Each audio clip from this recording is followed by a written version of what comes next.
Hey guys, my name's Braden, and today we will be fixing a broken rod tip on a fishing rod.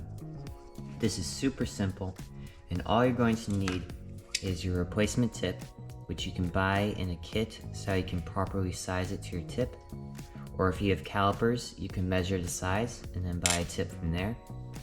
And then you need a file. You will also need some hot glue or super glue, either works, but I personally prefer to use hot glue. And then you're just going to need some epoxy.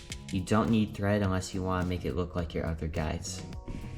So the first step we're going to do is fix the tip, the very tip of the blank. Sometimes it can be jagged, and if it is jagged, when you put the tip on and you glue it, it'll be prone to breaking, snapping, and fraying. So that's why we want to make a straight edge on our blank. So all I'm going to do is take this file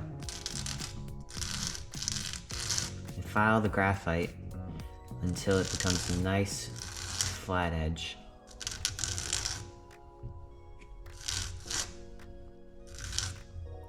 Alright, so now that I have it as a flat edge, I can then get my hot glue and I can glue the tip to the blank. So now you've got your hot glue, you can then take your lighter and heat it up. You can now use it this way, or if you have a hot glue gun, that will definitely make it far easier.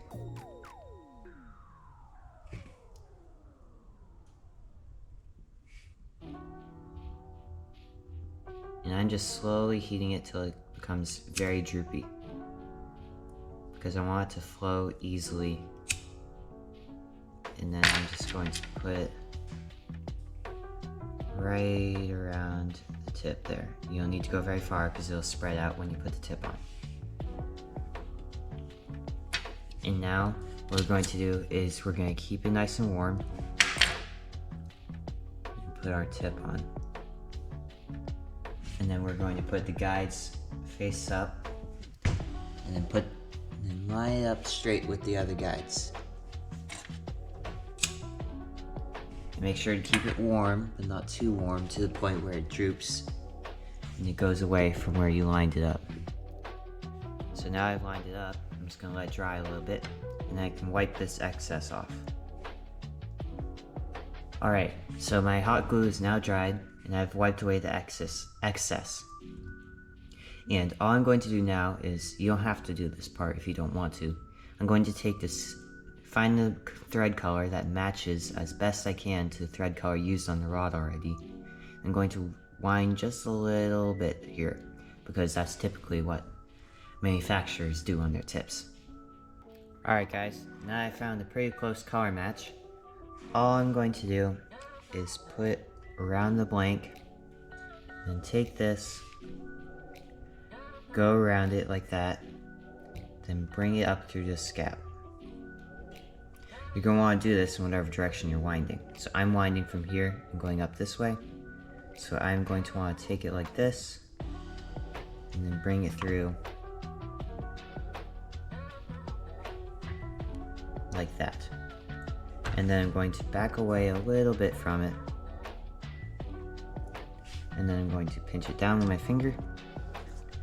And then I can rotate it. And once you've gone around enough times, it will hold itself. And then you can just begin winding and then put it back up to where you want it.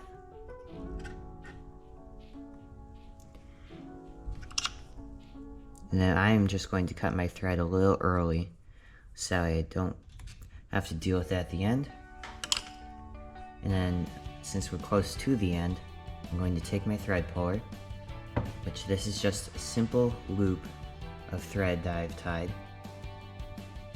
You're going to take it with the knot side on your left if you're winding from the left to the right, so your loop is on your right. You can then wind until you reach the end.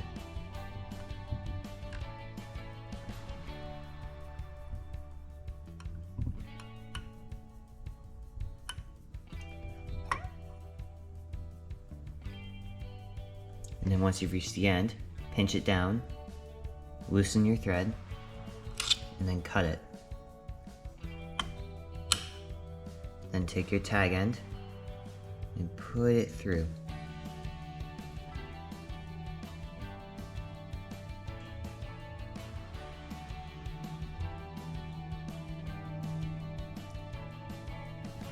can then pull your thread puller.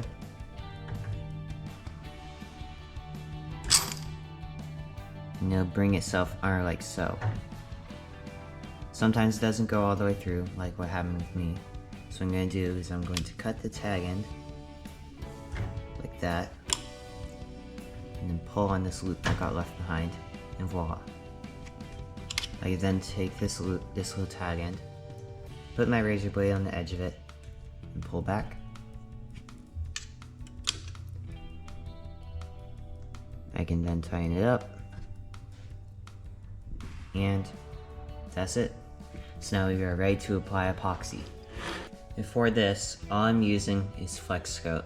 I usually really like to use Pro Coat, but I just want to try Flex Coat just to see how it applies. See if it's just as good.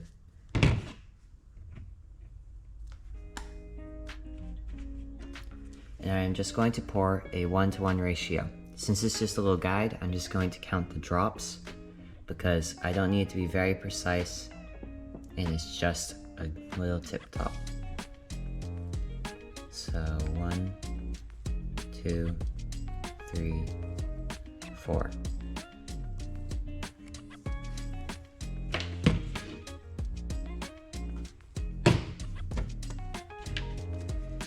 And now I can do 4 drops of this, the hardener.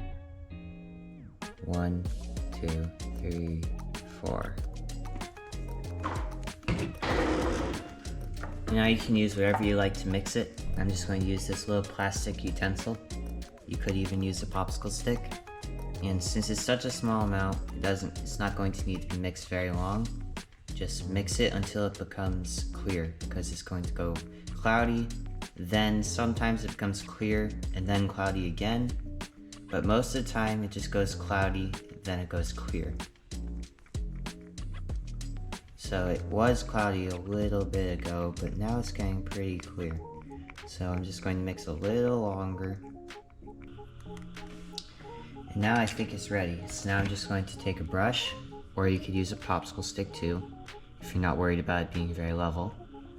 I'm going to thoroughly wet the brushes, the fibers on the brush. And once they are, I'm going to take a little bit, so I have a drop. And then apply the drop and spread it using the brush.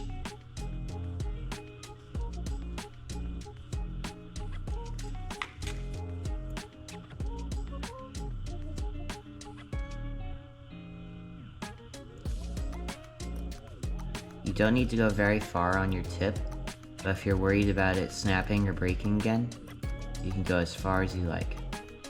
And now that I finished applying the epoxy, I just have to let it spin overnight and it will be level and dry. So I would really appreciate it if you guys like the video. It helps out a ton, and don't forget to subscribe. I have some really cool videos coming soon. So I'll see you then.